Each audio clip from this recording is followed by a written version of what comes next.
نزل سلاحك يالا. انت واعي انت بتقول ايه؟ ولا انت فرقع لك السير عندكم في الدكان مخلينك موانون؟ مش واعي للي انت بتعمله. الكلام ده تقيل عليك، لو حاسبت عليه هتزعل، ولو معلم كمان ما عرفش يربيك فالمفروض المتر يوعيه.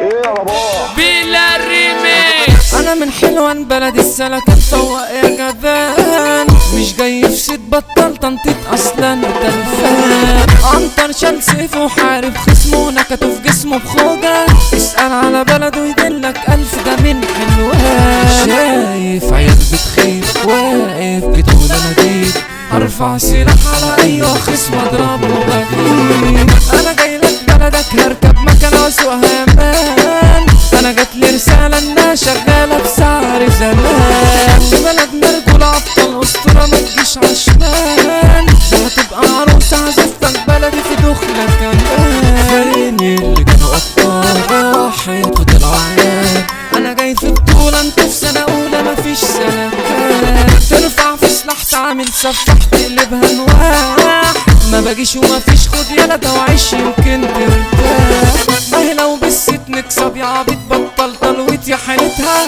عالميديا بيتكلموا عننا في غيابنا يجيبوا سيرتنا. انا ظهري اخوات وقت الازمات واقفين تلاتات، اما انت لوحدك وقت الشدة شارب سبعات. شارب مع اللي تكون جاهز سلاحي مسنون، هسحب بالموس اصلا انا ملبوس تعمله خلعون. اضيافتي بلدي بخط عريض مكتوب حلوان، اما انت عويلها الهون وعبيط سايقك نسوان. واخدينها مقاولة ناخدكوا في دولة اديكوا الضربة القاضية، روح نام جنب امك يالا بس ما تنساش تتغطى. فارس وراكب خير شايف عيال بتغير، انا صاحب اللعبة ومكتوب اسمي فوق يا عبيط ده انا دولة. انا وكتب الكلمات عالزوبة دايسها في اي مجال، ده في التوزيع انتوا في سنة اولى عبلوا واديله يا بلاد. وبمسي على حلوان اخواتي بتوع زمان، تامر نايس ومحمد حسن الجدعان.